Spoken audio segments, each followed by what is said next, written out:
Welcome back to another episode of the New World Podcast. I'm your host, Areez. Today, I'm sitting down with Dr. Ronan Levy for episode 15, which is a journey further down the rabbit hole of psychedelic research. Before you begin to watch this episode, if you already haven't, please check out episode 14 part 1 and 14 part 2, which respectively deals with the legacy of the war on drugs and the intuition into the world of psychedelics. Those would be two amazing episodes to watch previous to this one, and it kind of sets out a background and certain context before diving into this conversation. Anyways, in this conversation, we deal mostly with Field Trip Ventures, his company, and how Field Trip Ventures is tackling the psychedelic space in terms of being able to quickly apply ketamine therapies here in Canada and the United States and in Western Europe to deal with PTSD, anxiety disorder, and other sorts of depressive disorders. At the same time, we look into the deep dive into the history of psychedelics and their presence within the Western world, the effect of the war on drugs as well. We go into certain experts and some of the people that Gen Zers might want to look into if they're interested in the space. And we leave off with one of three takeaways about the nature of psychedelics. And so with that, we'd like to welcome you on board to another episode of the New World Podcast. Enjoy. 2020 was a tumultuous year. The question we must all ask going forward is simple. What values, ethics, and behaviors from the old world are we going to preserve? And what new perspectives are we going to embrace as we build our future civilizations? This is the New World Podcast with Areez and Akil Samji.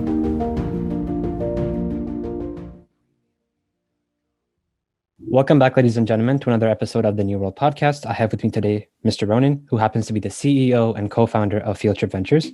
His work involves the psychedelic space and community. He happens to be one of the leaders at the forefront of bringing psychedelics to light and to make it a more mainstream topic and sort of pulling it out of the dark corners of society that has been placed in for the past few decades. And so we're going to talk about a few topics from legalization to decriminalization. We're going to talk about some of the scientific studies along with potential resources for some of our Gen Z viewers to kind of take away from and sort of explore this topic on their own to develop an intuition. So with that all said and done, Ronan, welcome. Thank you. Thank you for having me. And I'll just clarify. I think the places that psychedelics have lived have not been in the dark fringes of society over the last 10 or 15 years. It's been mostly camped in groups, doing scientific and academic research, or a whole bunch of people going to Burning Man. But I don't know if it's the dark corners, just maybe not in the spotlight, so to speak. Yeah, I guess that was actually going to be my sort of first question, which is, when we're talking about psychedelics, I often have, before the academics, I think majority of the people equate psychedelics to the latter as being just something part of like a Burning Man festival or just somewhere where I guess hippies gathered in the 60s to kind of, just have fun. And to me, besides just the historical narrative around psychedelics as being like part of the documentaries that you see with regards to 60s and counterculture, there also happens to be this weird inkling that all of us seem to have, whether it be through education and prior preconceived notions about just hallucinogens, but not drugs entirely, but just hallucinogens in general. It doesn't necessarily have to be like an educated, I guess, perspective, but this idea that all drugs are bad, or this idea of like war on drugs. And could you speak to like how that, I guess, mindset came to be? Like, what were leaders at the time in like the late 60s, early 70s when research within these areas happened to, I guess, be starting to be kickstarted off in the academics? What cut everything off all of a sudden? Like, what made psychedelics go from something that's sort of a biopharmaceutical to, I don't know, something that just crazy people just consumed and just had fun with? It's a fair question. And, the distinction between what's a good drug and what's a bad drug is horseshit by and large, and usually politically driven. And certainly, even though I'm not a person who typically subscribes to many conspiracy theories, although I enjoy the occasional conspiracy theory, certainly when you look at the history of cannabis and psychedelics, the reason they got scheduled in the US and then the US perpetrated that on the rest of the world was politically motivated. There was almost zero science suggesting really negative outcomes associated with the use of psychedelics or cannabis.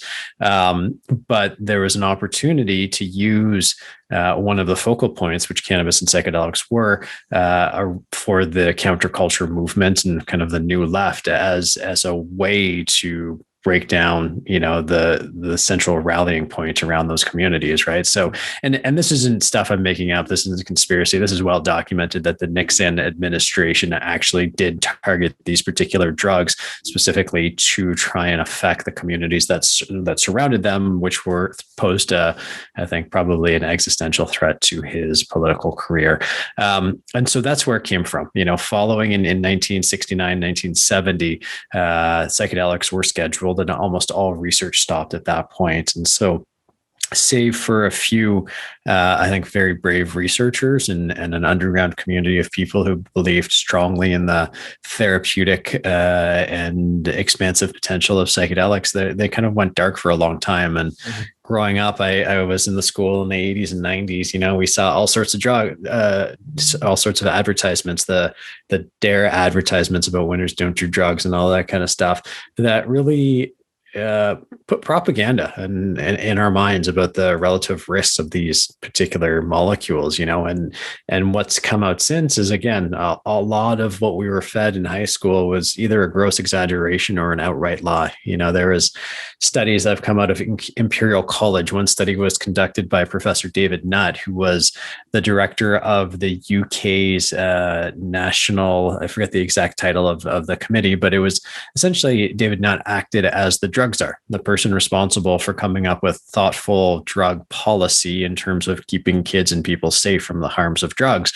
And in the study that he conducted, he actually found that psychedelics and cannabis were amongst the lowest harm profile drugs out there relative to many pharmaceutical drugs and certainly relative to tobacco and alcohol, which are legal and in many ways embraced in our society.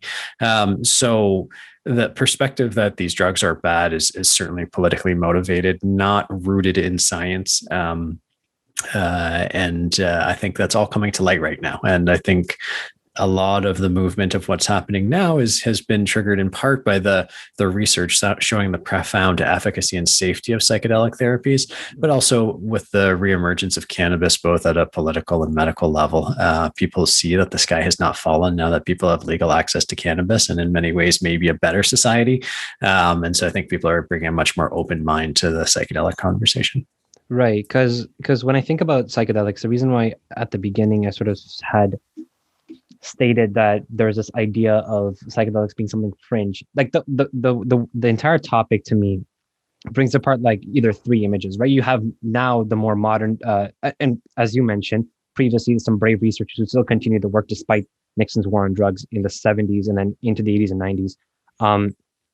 I think of like, you have the plant medicine people essentially, or people that kind of think about these sort of indigenous and Aboriginal tribes around the globe who developed in a vacuum this idea, this sort of importance given to sort of plant medicine and to shamanism, and you have these sort of traditional kind of folkloric traditions, not based off science, but something that's historically passed down that sort of worked in these cultures and civilizations that developed in pockets. And then you have sort of the scientific realm, where, as we're going to talk about later on, which now more you have the investment into synthetic development. I'm just wondering, like, is it just the legalization of cannabis that has sort of pushed to the forefront the conversation about psychedelics, or has something in more recent years happened? And it could it just be that people are, that the same lie that was fed to people about like how big pharma has your back and like how these pharmaceutical drugs and these antidepressants are just a solution to a bigger problem called mental health, which is becoming even more popular now amongst my generation in particular. We have like ads for it like everywhere we go. Do you think that there's something else to it apart from the push to legalize cannabis in some of our countries, or? Yes, I do. I think if you look at what's been happening on a number of different levels, the reemergence of psychedelics becomes, pretty obvious that it's happening. On the one hand, mental health and conversations around mental health have gone mainstream. I don't think we're nearly progressed enough in where that conversation should be, but you see it every day, with in Canada, the Bell Let's Talk campaign. There are any number of conversations around mental health being okay and coming forward about depression, anxiety. All of that's happening on a social level. You see trends, that could, I don't know exactly how far back it goes, but you see 20 years ago, yoga starting to become mainstream and mindfulness. And now you see apps like Calm and Headspace that have achieved billion-dollar valuations and millions of users as people seek meditation as a way to either expand their consciousness as a respite from depression or anxiety, or just the day-to-day stresses of life. You see cannabis certainly having gone mainstream, and people embrace that with pretty open arms. You see the opioid crisis, which has now engendered a lot of doubt about the existing regulatory regimes for the new, for the pharmaceutical industry. I think there's a lot of trust and belief that the pharmaceutical industry would lead to solutions to all of many human problems. And we see it's an imperfect system. It's not a bad system, but it's imperfect. And so I think with the opioid crisis, people have now started to question the validity of that system or parts of it, and are looking for more holistic, integrative ways of doing it. Mm-hmm. On the conversation of integrative medicine, we're also very much talking about preventative medicine, lifestyle choices that people make. Integrative medicine, don't wait till you get sick, take active steps to be healthy. Certainly psychedelics and meditation fit into that paradigm. And then finally, I think the reemergence is just based on the science. What we're talking about with psychedelic assisted therapies are treatments that are orders of magnitude more effective than current approaches to treatment of mental health. The recent study that came out of MAPS, a phase 3 FDA approved clinical trial, showed that 70% of participants with chronic severe PTSD, I don't remember exactly how long they had chronic severe PTSD on average for, but call it about 15 years that these people had chronic severe PTSD. After just 3 MDMA-assisted therapy sessions, 70% of them no longer qualified as having PTSD. It's not an absolute cure, because it wasn't measured long enough to know if people eventually started showing symptoms of PTSD again, but at least for a significant period after the 3 sessions, they no longer had PTSD. This is an effective cure, right? Compared to the standard of treatment, which for the record right now with PTSD, there is no approved treatment. But what doctors did do was try to use conventional antidepressants to achieve a 30% improvement in symptoms. Think about that, getting 30% better or a 70% cure rate. This is mind blowing. You don't get discoveries like this where it's so effective relatively for something that's so chronic. Oops, hold on one sec. I just dropped my headphones out of my microphone. So when you look at all of these factors, cannabis, mental health, questioning the pharma industry, integrative medicine, and the science, it's kind of no surprise that psychedelics have gone, to the forefront and become a mainstream conversation, both in medicine as well as society. Right. Because I think of like the more, conventional conversations, apart from the medicinal and scientific realm or academia, you sort of have this, maybe you might agree or disagree, but do you think the push from like pop culture or your average Joe on the street sort of has related it to some sort of like spiritual benefit or spiritual kind of experiences with the sort of anecdotal evidence that comes along with users and people who participate in some of these studies, and the idea that this could lead one day to some sort of like recreational benefit rather than it being just a medicinal solution to mental health problems or to PTSD or to other sort of mental health disorders. So I'm just wondering, like, with regards to the applications of psychedelics, because I know the beautiful thing that you just mentioned that I think people don't realize is that it's not really like psychedelics are just limited to some of these mind-altering drugs that kind of deal with the serotonin receptors in the brain. It's more like things like breath work, as you've mentioned in a previous interview, meditation, mindfulness. These are sort of, and even cannabis to a certain extent, are sort of like just parts in like sort of called like a long chain of just iterations of solutions with regards to preventative care versus this idea of like reactive, which we've sort of been doing in the Western world like for the past few decades. And so as apart from applications of psychedelics as a problem-solving tool, despite I know many people ask, like, despite the anecdotal evidence that this somehow conjures up feelings of ego-destroying feelings and just feelings of like relief, what are some of the empirical evidences of the psychedelic studies, like whether they be from Harvard or from MAPS? For those who don't know, MAPS is I believe it's a nonprofit organization in the United States that sort of has worked on, I essentially brought psychedelics of much more forefront. And Rick Doblin, who happens to be the chairman of that organization. He's a pretty good figure to look into. And so could you just maybe give us some of the, I guess, empirical evidence of what you sort of found at Field Trip? Sure. The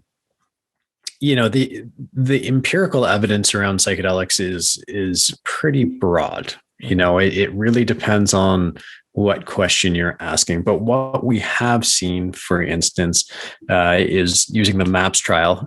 MAPS is the Multidisciplinary Association for Psychedelic Studies, and Rick is its founder and executive director. I forget exactly what his title is, but God bless Rick. He's been doing this for 40 years. In the 1980s, when MDMA was being banned left, right, and center and being seen as a drug of abuse, he was still pushing hard to get the FDA to give him a clinical trial, and he ultimately succeeded. So, we have to recognize Rick's perseverance as one of the big drivers of what's happening right now. But in terms of the empirical evidence, the majority of the evidence looks at psychedelics for the treatment of mental health conditions. So there are studies showing that psilocybin, I'll use psilocybin because it depends on the specific drug, but talking about psilocybin can be effective in the treatment of different forms of addiction, whether that's alcohol addiction or smoking cessation.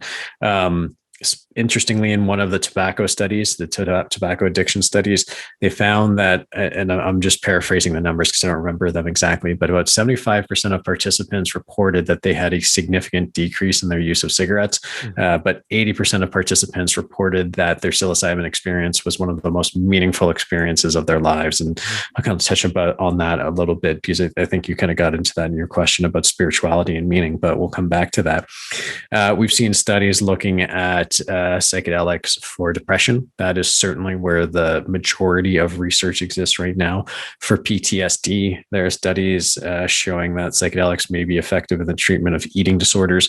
And I say maybe because most of these studies have been relatively small academic studies. And one of the challenges with working with psychoactive drugs or psychotropic drugs is that they're hard to blind, in a clinical trial. You've got it or you don't. And if you know you've got it, then the placebo effect becomes something to consider. And I'd be happy to touch on the placebo effect because I think we dismiss the placebo effect as a byproduct of science, but I think there's a lot more to it. We've seen studies looking at eating disorders. We're seeing now that most psychedelics are potent anti-inflammatories, so they may be helpful in the treatment of Alzheimer's. We're looking at, they work, it seems, for migraines and cluster headaches. There's a broad number of potential applications, all of them showing relative efficacy. It's anecdotal, so it depends on what you are looking for in terms of the empirical science. Right now, really only MAPS has conducted a phase 3 clinical trial, but just last month, a paper got published in the New England Journal of Medicine looking at psilocybin for the treatment of depression. And it found that psilocybin was as good, if not better, than current antidepressants. And the only reason it said as good, if not better, was because it wasn't a big enough study. But had the study been larger, I think you would have found that psilocybin on almost every metric was better than conventional antidepressants. So it's just out there. It really is cross spectrum, and we're just really starting to understand the varying applications of psychedelics. But it's very reasonable to think that psychedelics may have application across every mental health condition. And the reason that is because the current understanding of how and why psychedelics work and seem to be effective is that they seem to do 3 things. First of all, because they are serotonin agonists, following a administration of psychedelic, you have a serotonin rush. You feel better within 45 minutes or so. People's mood just lifts. So you got that antidepressant effect.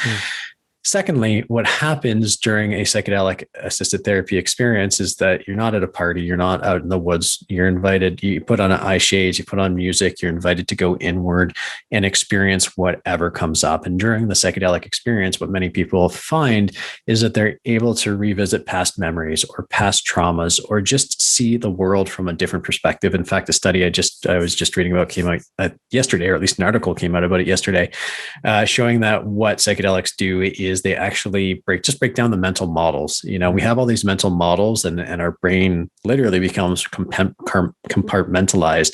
And when on a psychedelic, parts of your brain start talking to each other that haven't spoken to each other since you were a child, right? So you're able to just see the world literally with childlike wonder. Again, and so it enables people to see the world in a different way, and it's not necessarily wrong. It's just, even though people may argue that a child's perspective is invalid because they're just child, maybe they're just seeing more than us. And, as we grow old, our lens of what we are willing to see shrinks. But in any event, so you have the antidepressant effect, you have this emotional processing that happens during a psychedelic experience, where people are able to visit their experiences or the world from a different perspective, and that starts an emotional processing. No different than, say, conventional therapy, but you just get there a lot faster on a psychedelic experience. What would take years in conventional therapy can happen in an afternoon on psychedelics. So you get the emotional cathartic aspect of it, and then thirdly, following a psychedelic experience is a period of neuroplasticity. Those mental models are just more malleable. And so all of a sudden, the habits, the mindsets, the outlooks, the perspectives that you've had for a long time, particularly if you're depressed, you can actually change those. As a very simple example, we know that lifestyle considerations have a significant impact on a person's mental health. So if you're just don't have the motivation to get up and go to the gym, because we know that exercise can help your mental health, following a psychedelic experience, when supported by proper integration work like motivational interviewing or behavioral activation, people are it's a lot easier for people to get up and start going to the gym on a regular basis, right? So not only have they started the emotional processing, they're actually able to make changes in their lives and actually in their brains to stay out of those old habits and patterns that they were in before. And so when you look at psychedelics like that, what they essentially are, they're taking conventional therapy and supercharging it, right? They're just making conventional therapy that much better. So if you think therapy can be a useful tool for just about anybody on the planet, I'm a big believer that conventional therapy can be a useful tool for everybody on the planet. Then if you just think about psychedelics as supercharging that, then you can start to understand why psychedelic assisted therapies can treat so many conditions. And then as you understand that psychedelics are also potent anti-inflammatory molecules, you can start to understand how they're useful in the treatment of Alzheimer's, potentially migraines, potentially, and so on and so forth. Yeah. And like reading into some of the, I guess, studies from MAPS and from psychedelic finance, and just keeping up with like a bunch of the information within the psychedelic space, I sort of bears the question that are each of these psychedelics, like psilocybin, LSD, dimethyltryptamine, DMT, MDMA, are these sort of like their own kind of animal per se when you kind of do a deep dive? Like, because at Field Trip Ventures, for example, are you just working with psilocybin, or besides the synthetic stuff, are you actually working with like other compounds? And if so, are you noticing the efficacy between each of these drugs more or less solving the problem that you're trying to address, whether it be a PTSD study or a study with regards to alcohol addiction or tobacco addiction? Are you seeing the efficacy of a particular drug more or less beneficial to the problem? Because a lot of people, or at least some of the preconceived notions, are that even though it's sort of a guarantee that each molecule will have a different effect, or each compound will have a different effect on an individual's brain capacity or their neurotransmitters. My whole hunch with this is that as we're seeing like approval processes happening, are you seeing like a difference, a major difference between each of these drugs? And if so, do you think that there are more risks associated with taking one or the other? Right now at Field Trip, with the exception of our clinic in the Netherlands, where we can work with psilocybin truffles, in North America, in most of our locations, we're just using ketamine assisted therapy, because ketamine is legal and approved and can be used in these treatments. So it's hard for me to offer any perspective between the different drugs, whether one is better than the other.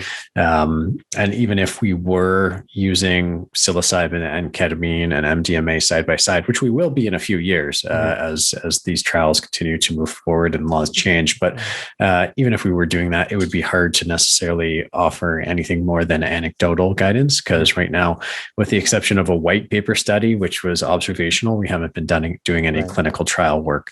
That being said, we don't need to look at the experience in clinic at field trip to get a good sense of what happens. And so there are enough studies looking at ketamine and ketamine assisted therapy that to show that ketamine assisted therapy can be very effective and help people have significantly improved depression symptoms for weeks or months at a time, which is fantastic relative to the current treatment options on SSRIs.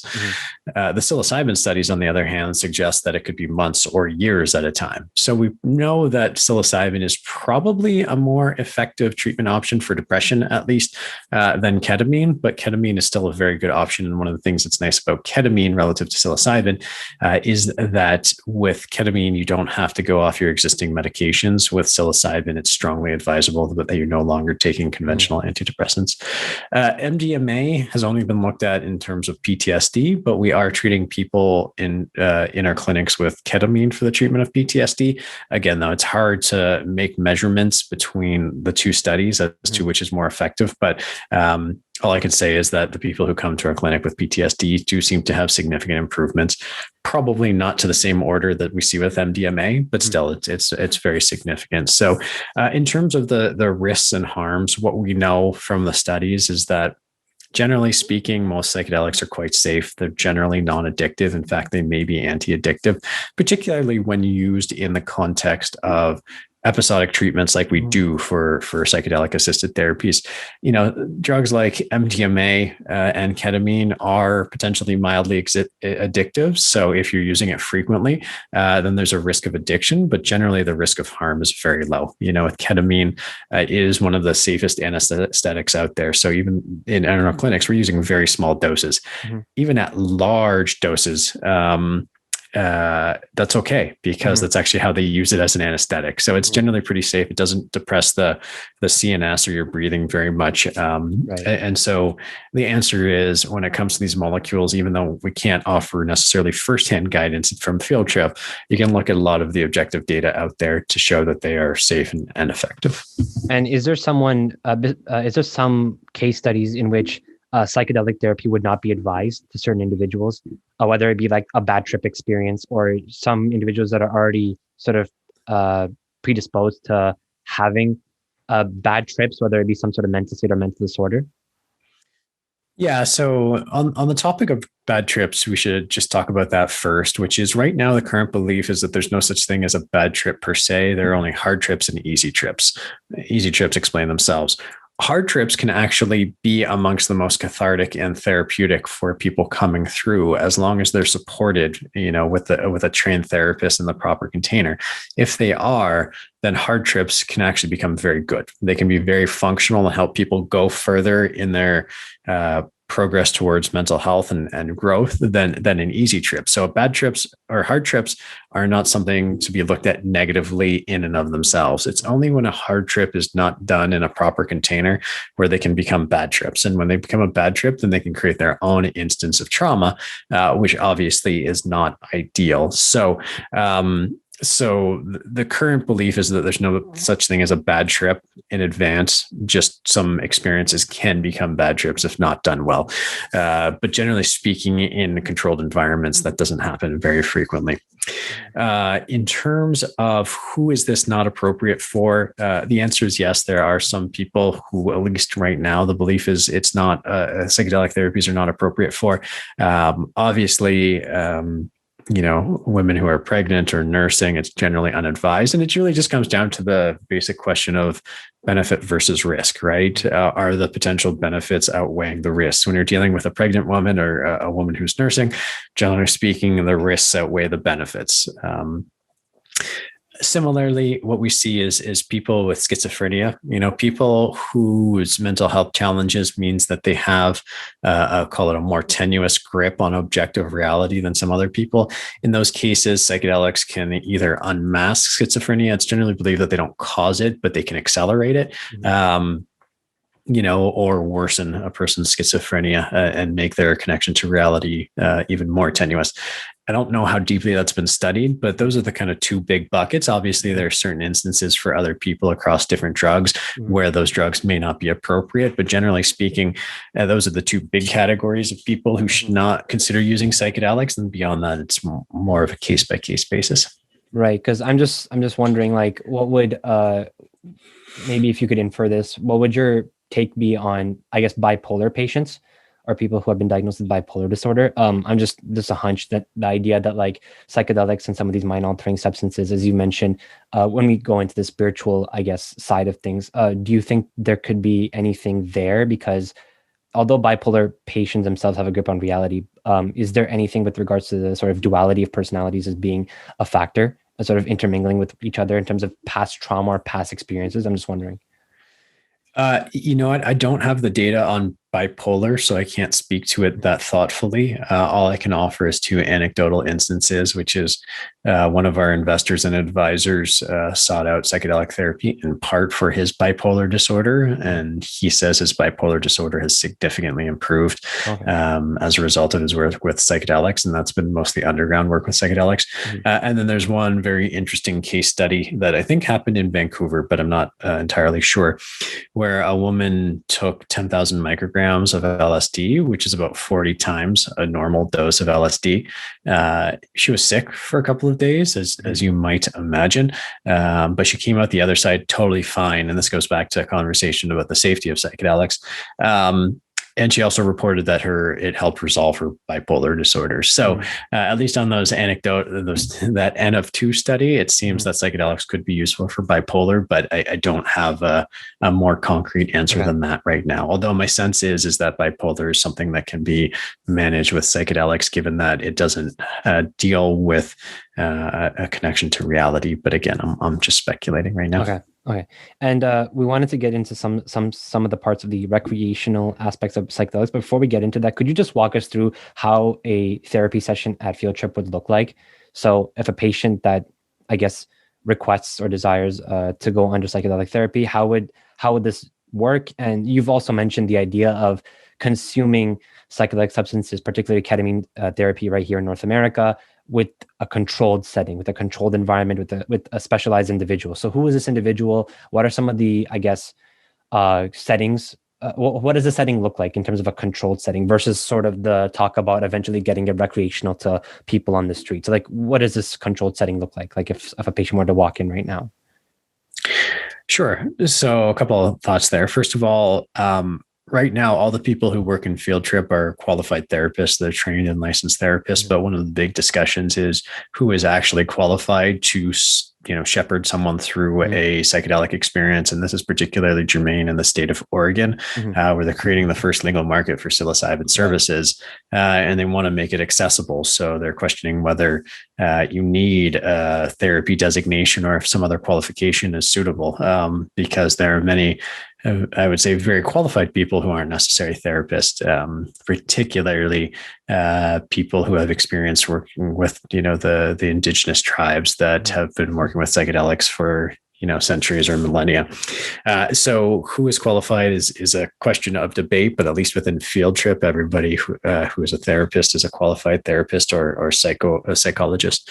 What an experience looks like at Field Trip is, first of all, we do screening. This is not something where you can just walk in and sign up. We do a psychiatric evaluation as well as a medical evaluation to make sure, again, in the benefit harm analysis, that the benefits outweigh the risks. Generally speaking, most people can qualify. But we do that assessment. You meet your therapist, and then you come in for your first dosing session. That dosing session typically, ketamine is given intramuscularly. You feel the experiences for an hour to an hour and a half. And then you call it another hour to spend with the therapist, just debriefing, talking about what happened. It's not very intense therapy. It's just really an opportunity to share. You'll do that twice, ideally over the course of a couple of days. And then after your second session, you do what we call an integration session, which is pure cognitive behavioral therapy. There's no ketamine involved at that time. It's just taking that awareness, that openness, and trying to turn it into real action. We've built all of our centers to be very safe, bright, warm, and inviting. If you go to our website, fieldtriphealth.com, and take a look, you'll see that our clinics don't look like doctors' offices. They look more like someone's apartment. a chic bohemian apartment, because we want people to feel comfortable. You're going to be there for a few hours, but more importantly, it's because set and setting, which refers to the mindset or the intention that a person brings into the psychedelic experience, as well as the actual location where it takes place, has an impact on the therapeutic outcomes. And so we want people to feel comfortable and safe when they're in our clinic, because we think that's important. The science around what makes for a good set and setting is still to be determined. But what it really boils down to is, does someone feel comfortable? If you're in a hospital with white walls and fluorescent lights, you're probably not going to feel very comfortable. If you're sitting on someone's living room couch, you probably feel a lot more comfortable. And so that was the kind of thinking behind what we did. In terms of what makes for a safe container to ensure people don't have bad experiences, it's really two things. One is I guess three things. It's the preparation, which is like the work you've done before to prepare for your psychedelic experience. Mm-hmm. It's the setting, making sure you feel comfortable in the space that you're in, both physically as well as emotionally. And then really it's the therapist, right? Or the guide or the shaman, or whatever term you want to use, if we're not looking at specific qualifications, who's there to be there. There's an expression you've probably heard called making space. And it really is about trying to hold a resonance, for lack of a better term, to make people feel safe and comfortable. And that's what it really comes down to. So if you're out in the woods with a walk on a walk with your friends, and taking psilocybin, that's not maybe the best container. It may be fine, don't get me wrong, you probably have a good experience, but the likelihood of having a experience go sideways is probably greater then, because you don't have that person you can trust who's going to be there to help you navigate any of the hard experiences or hard emotions that came up. So that's what it means to create a container. That's what it means to have a safe experience. And that's really why I don't foresee a recreational model in psychedelics emerging. I do see a wellness model emerging, and I'll try to clarify the two. To me, a recreational model means you can just go to a dispensary or a store, buy some mushrooms, take them, and have a good time. To me, a wellness model is what's being proposed in the state of Oregon, which is to say that you don't have to be sick, you don't have to be depressed or anxious or have PTSD to be able to access psychedelic therapies. In a purely medical model, you do. In a wellness model, you don't. But the difference between a wellness model and a recreational model is that you'd have to go to a qualified provider, whether that's a therapist or a guide or otherwise, to have the experience done there. So it's a controlled environment. The therapist or the person is present the entire time. You're not just going to a store, buying mushrooms and going for a walk. And so I see a real opportunity for the wellness model. And I'm most excited by the wellness model as well, because what we haven't talked about, even though you alluded to it in some of the questions, is that beyond psychedelics' abilities to treat depression and anxiety and PTSD, there's also these studies that show there are a lot of pro-social side effects that come from psychedelic-assisted therapies, like increased creativity, increased empathy, more openness to other people's viewpoints, which is something that I would argue is sorely lacking in this world right now. Greater connection to the planet, all of these positive characteristics that I don't think any person on the planet would say, well, we already have too much openness. We already have too much creativity. We don't need any more creativity, right? Like, these are the things that I think we need more of in this world. And we should always be striving to create more of that in this world. And so it's amazing that you have these experiences, these drugs that can not only help people anxiety, they can also help people feel wonderful, and make them more productive members of society and more capable. So it's really exciting. This is why a purely medical model for psychedelics, I think, would be short-sighted, because we know just from conversations about integrative medicine and functional medicine and preventative medicine that you should be proactive about this stuff, right? Don't just wait till you get sick. We don't quite yet, although I think psychedelics will be the paradigm that shifts it, to think that way about mental health. Yeah, okay, meditate, that's good, but why not go further? Why not actually work with substances that are quite safe, especially done in a controlled environment, that can create real meaningful impact to improve someone's life who may be already at baseline or better. It seems like a wonderful opportunity to really elevate all of humanity. For sure. Yeah, definitely. And I think you've mentioned the wellness model in comparison to the recreational perspective, sort of this idea that people don't have to necessarily be sick or be suffering from mental ailment in order to access this treatment. And I'm just wondering that, do you see, apart from the wellness model, anything with regards to a mental, because you mentioned the property of increased neuroplasticity from some of the trials and research with regards to was it psilocybin or one of the studies that you mentioned prior? Yeah, the studies, at least psilocybin and ketamine, have shown neuroplasticity. I think all of them have as well, but with ketamine and psilocybin in particular, they've actually found that these molecules help the brain regrow neural synapses, which for a long time was thought to be impossible. But these drugs actually help your brain regrow neural synapses. Right. Because what I'm thinking is, would this be part of essentially the wellness branch, or would this be like people who would go out of their way? Either would be the creative entrepreneurs, like you sort of had that space in Silicon Valley, or just in general, like different pockets of society, which are sort of the high performing people, athletes, or individuals. Do you see that as being like a third category? People just go out of their way to kind of bioengineer, biohack, quote unquote, their entire neural circuit or neural network to the point where the ability to increase neuroplasticity allows people to form better habits, get rid of old ones, and essentially just help out the reward cycle, particularly the dopamine cycle. Do you see, like, would that still be part of the wellness portion, or do you think that could be like something like down farther than that?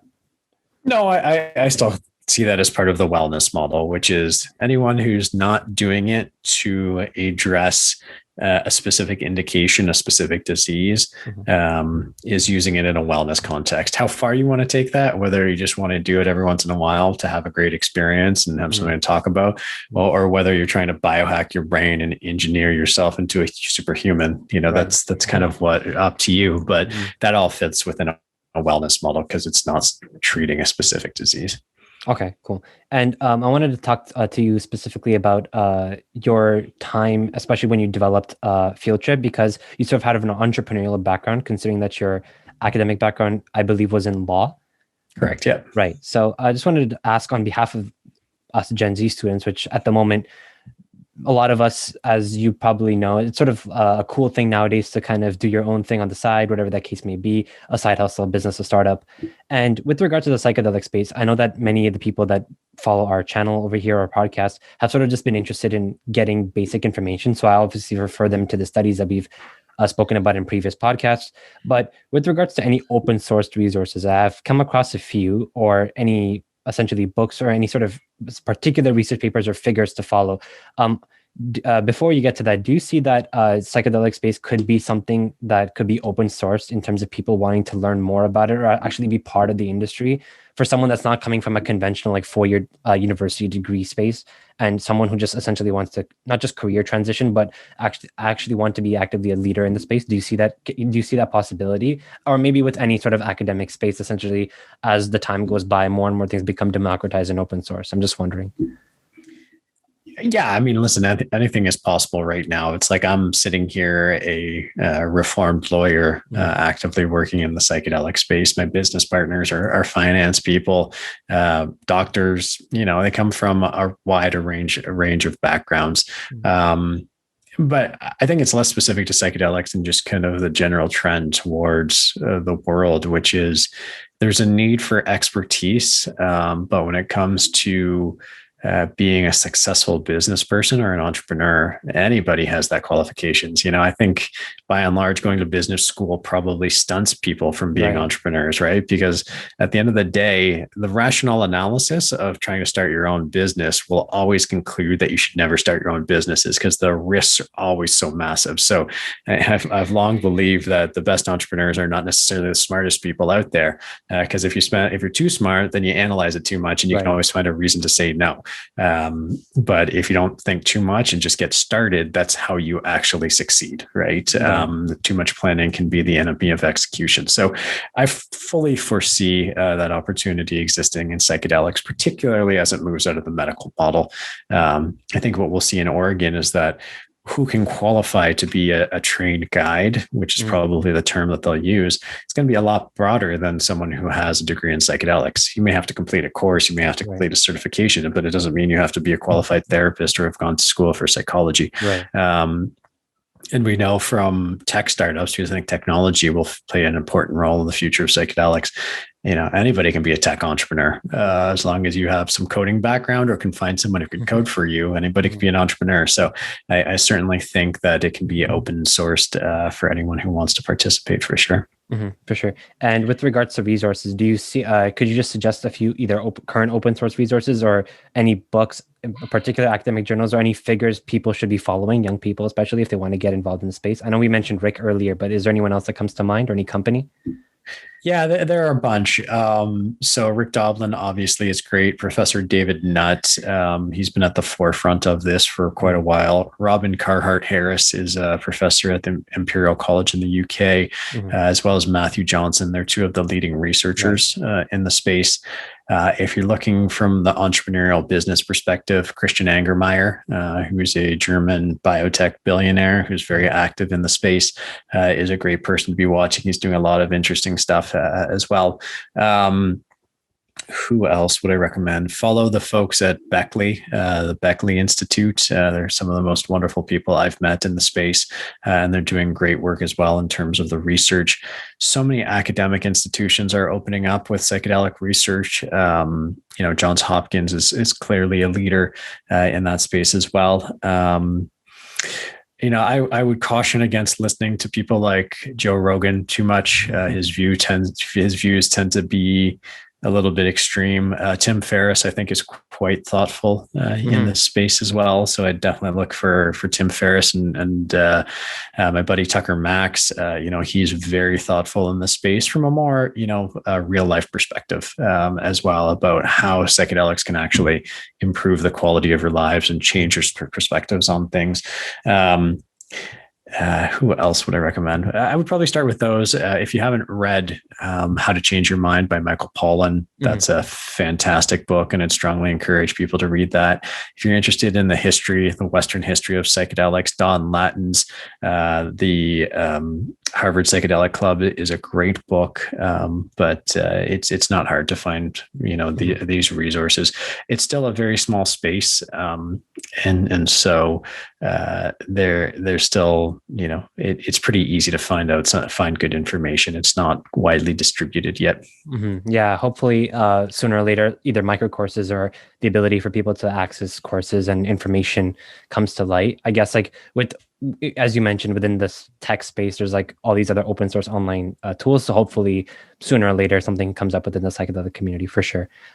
Just a quick question with regards to, before we end, when talking about the sort of decriminalization process or legalizing a particular drug, and we've sort of seen how places like Oregon and particularly other universities and institutions are being given the green light to go ahead with certain studies or phase 2, phase 3 trials. Do you see, I've sort of been wondering whether or not COVID in general, like the whole lockdown situation, the whole, the toll that it's taken on mental health, do you think, apart from many other industries as sort of being as a part of a lot of trends being exacerbated by the crisis, do you see the push for psychedelics sort of becoming accelerated after this, just out of curiosity? Because I've just been wondering, with regards to we saw this is totally unrelated, but we saw with the whole Robinhood scandal, we saw this idea of people wanting to become educated on finance, particularly the push towards decentralized finance, DeFi or blockchain. So we've seen some sort of reinvigoration in that field. We're seeing more quick adoption of some of these technologies that would otherwise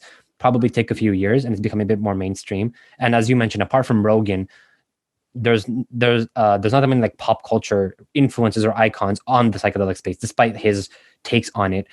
Do you see COVID being a sort of accelerator with regards to people, not the information coming to light, but more mainstream figures, more celebrities, more icons, or just the incentives that could be received, or the financial incentives that come with accelerating some of these studies much more quicker, or more startups getting into the space, or more VC investment? Do you see that happening?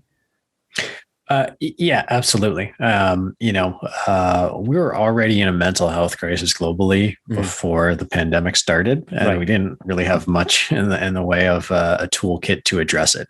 Right. It's just going to get worse. I'm foreseeing what I'm calling a boom bust and echo Right. following the pandemic, which is there's going to be a boom of people feeling great, a whole bunch of elation as like life starts to go back to Right. normal. You can draw an analogy to the Roaring Twenties Right. of the 1920s.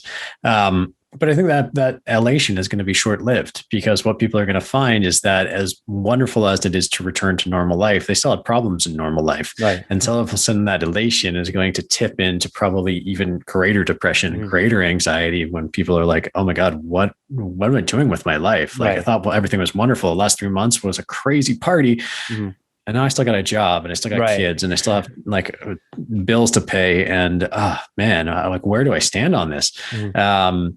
And so there's going to be a big bust. Mhm. And then I think with psychedelic therapies, we're going to see an echo where after that bust, there's going to be a sustainable improvement in people's mental health. So yeah, I think there's going to be a rapid need for a response to this mental health crisis that's coming. And what we saw was really cool in the last 12 months is that we saw vaccines developed, like invented, developed, tested, and approved in less than 12 months, Right. which is Right. amazing. Because Mhm. before, like when the pandemic started, everyone's like, it's 5 to 6 years before Right. it will have a vaccine approved. Less than Mhm. 12 months. Mhm. And so as governments start to see the mental health fallout, as governments start to understand the economic impact of mental health, I mean, Mhm. that's one thing we haven't touched on, but depression and anxiety conditions are going to become the leading cause of the global burden of disease by 2025. They're going to Mhm. cost the global economy trillions of dollars annually from out of pocket spend, but more from opportunity cost and Right. lost productivity of people not going to work, people not being as productive as they could be.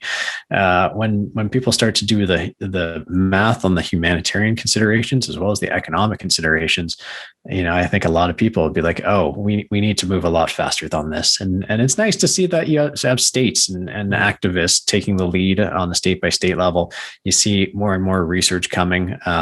And I think people are going to get more comfortable with it really quickly. And so certainly I think psychedelics are going to be accelerated as a result of the pandemic. And if they're not accelerated, then I still think certainly they're going to play an integral, probably the most important role in responding to the fallout from the COVID pandemic, whether that's next year or 5 years from now. Mhm. They're still going to be an important part of the response. For sure, for sure. Yeah, thank you so much for that. And that brings me to my last segment, which is our three takeaways. So, Ronan, just provide us with any three takeaways that you got from the podcast or anything that you want to leave our Gen Z audience with, something that you've accumulated over your life that could be philosophical, technical, whatever. Sure. The first one I would offer is throw away everything you were taught in high school about the risks and harms about psychedelic drugs in particular, and start to look into the more objective data. I think you'll find something that suggests that they're not nearly as scary as your teachers may have told you. And that's not to say your teachers were bad people. They were probably just as uninformed or misinformed as everybody else. So that would be one thing. Secondly, I would offer, if you're interested in the psychedelic space, just start getting involved. It's the impact of psychedelics is going to be far outside the medical. There's going to be huge cultural implications from this as people start to become more self-aware, self-conscious, not self-conscious, self-confident, and compassionate to who they are. And I think we're going to see a really cool thing happen over the next 10 years or so culturally. I interviewed and she's actually another person I'd recommend people look into, Dr. Julie Holland. She's written a number of books, but she's a big advocate for psychedelic therapies. And she's like, the hippies were right. The hippies get a bad rap because, they were demonized, but a lot of wonderful things like the modern environmental movement, the modern women's movement, modern like race relations were born out of the hippie movement as they sought peace and harmony. And she's like, the hippies were great. And so, kind of be open-minded. And then the last piece of advice I will offer, which I think has been one of the most important pieces of advice that I've had is it's never too late to have a happy childhood. And that's really what psychedelic therapies show you, is that whatever you're dealing with, it can be changed. And it really just all starts on the inside. And so even if you had a shitty childhood, even if you're dealing with the trauma from a shitty childhood, start working on it. Start with meditation, find a therapist, do whatever it takes. But remember, you can always change the impact of what your life has had on you. The person I work with, Erwin, talks about how linear time is just a construct of the human mind, that time happens in parallel, that your 4-year-old self is in existence right now, as well as your 50-year-old self. And it's easy through meditation to go back and forth and talk with all of them. And so what may have been a really terrible experience for your 4-year-old, go back and fix it. Make them see it differently, give them the love that they didn't get. And I've done it personally, and it's so powerful. It is so powerful. Like, you can feel it, that when you do that work, your life right now changes. And so I'd encourage everybody to start leaning into it. As much of a skeptic or, objective scientific person you are, it's not, there's no harm in trying. And I think you'll find it adds wonderful dimensions to your life. Well, thank you so much, Ronan, for your time today. I know you're a busy man, and so we'll let you get to your other activities. And thank you to the audience for listening today, and we'll see you next time. Peace. Thanks so much. Thank you. My pleasure. Thank you so much. All right. Have a great day, man. Thank you for listening to this podcast. Be sure to like, subscribe, comment, and share. Check us out for an audio-only experience on Spotify, Apple Podcasts, and other outlets. Follow us on all of our social media, and please consider supporting us on Patreon. All of these links will be in the description. That's it for us today. Welcome to the new world.